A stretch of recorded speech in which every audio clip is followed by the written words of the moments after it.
Hey y'all, my name is Tanny and I love to cook. In this video, I'm going to show you how I make a delicious deep fried Cornish game hen, brined in buttermilk so that it is moist and tender and juicy. This is so delicious, y'all. I paired it with some greens and some pinto beans and cornbread, and it's just awesome. Look at how golden it is just coming up out of the deep fryer.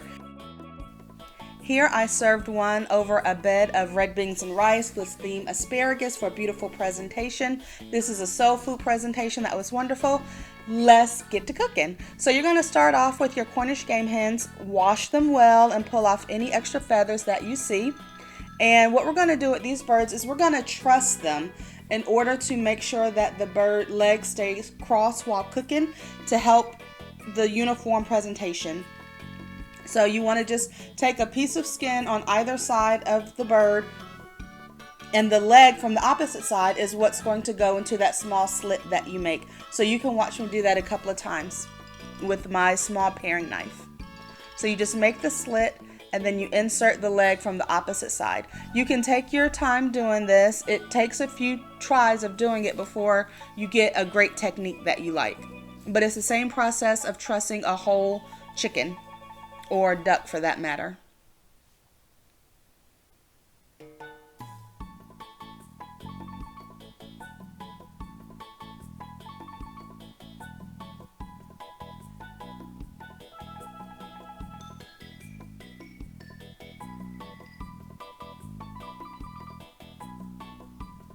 And there we go, a trussed bird.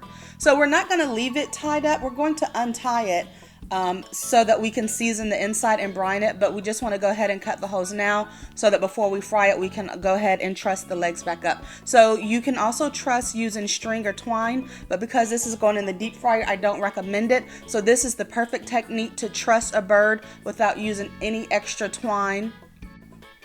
After we place our birds in a bowl, we're going to add some seasoning salt, and we're going to season this bird at 3 different levels. So now we're going to add our complete seasoning. So here we're seasoning the meat directly. Poultry seasoning. This is a nice mix that I like to add, but if you don't have it, you can leave it out. Onion powder. Garlic powder.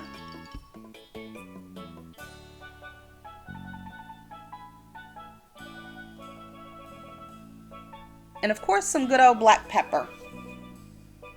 If you have cayenne pepper and like that, you can certainly use it. If you want to give it a lemon pepper twist or some smoked paprika, those would be great additions as well. At this point, when you have your seasoning added, you just want to go in and massage your seasoning into the skin, all around the bird, also inside the cavity, to make sure every part is seasoned well. You also want to take your forefinger and go in between the skin and the meat to make sure that the seasoning is underneath the skin. We want the seasoning to penetrate all parts of our meat. So I'm just taking time to do that for each bird.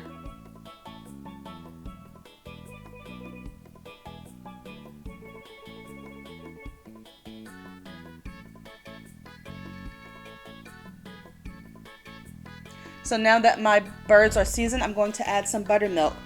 I have 4 cups here. The amount you use is just going to be enough to cover your poultry, your Cornish game hens. So the buttermilk is an excellent brine. It helps tenderize your meat. It's often used for brining fried chicken before you fry it. So it's going to be great for our Cornish game hens. Now, the second level of seasoning is we're seasoning the actual buttermilk. Yes, we're using the same seasonings that we used on the meat. We're just going to add a little less seasoning salt because we don't want it to be too salty, of course. And actually you can leave out the seasoning salt for the brine if you like.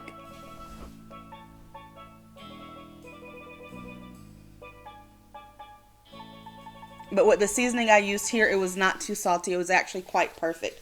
So you're just going to make sure that the seasoning is well mixed into the brine and that your meat is sufficiently covered in the brine. And we're going to leave this in the refrigerator overnight. If you don't have overnight, at least give it several hours to see a noticeable difference when you cook it. So we're going to take a piece of plastic wrap and put over this bowl and let it stay in the refrigerator because the buttermilk is dairy. It does need to stay cold for all of those hours. So we're going to let it stay in the refrigerator. Once we take it out the next day and let it come to room temp, we are going to season our flour. This is all-purpose flour. So this is our third level of seasoning. Yes, we're going to season our flour.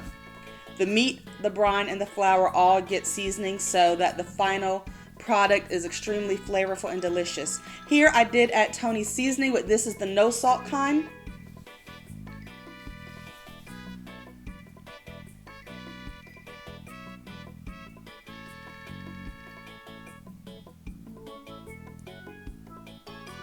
We're just going to mix in our seasonings in our flour, and then we're going to take our birds one at a time and dip them into our flour. So because our brine is wet, there's no need for us to use egg here. So we're just going to go directly from the buttermilk brine to our flour. Make sure the bird is sufficiently covered and then shake off the excess flour before you set it to the side. So I'm going to do the same process for all 3 of my Cornish game hens.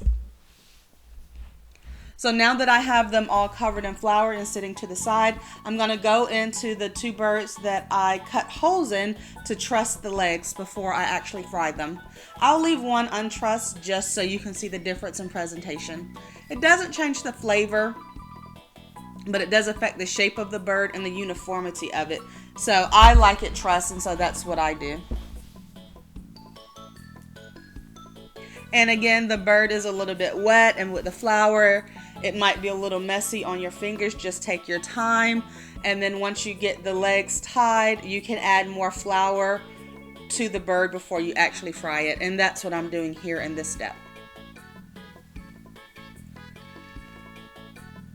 Not a lot, just shake it off before you add it to the deep fryer. My deep fryer has been warming up. Mine is large enough to hold 2 birds, so that's what I'm doing. The one on the left is trussed, the one on the right is not. And I'm just going to dip it down into my canola oil. You want to make sure you're extra safe with this step so that you don't have kids or pets that can get harmed, so make sure they're far away from your kitchen and your fryer.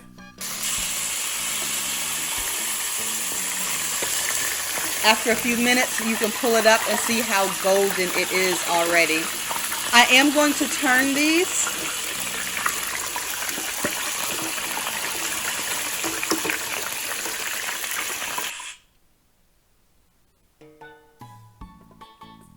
And then put them back into the basket. I don't have an exact time for you. It depends on the temperature you're cooking at. You definitely want to have a meat thermometer so that you can measure the safe temperature for your meat before you serve it. You want it to be golden brown, and you'll notice that chicken usually floats to the top a bit when it's done or almost done cooking, but look at that. Look how beautiful and golden that trussed bird is. I love this. So I have my meat thermometer stuck into the thigh part of the bird, and you want it to come up to at least 165 degrees Fahrenheit. As it rests, the temperature will continue to increase a little bit. And there we have it. Our meat is out of the fryer. It's resting. It's crispy, golden, just pure perfection. If you try this recipe, leave me a comment down below and let me know how it turned out for you. My buttermilk brine deep fried Cornish game hens. Thank you so much for watching this video. Please subscribe to my channel and help me reach my next goal of 200 subscribers. I know I can do it with your help. Thank you so much for watching.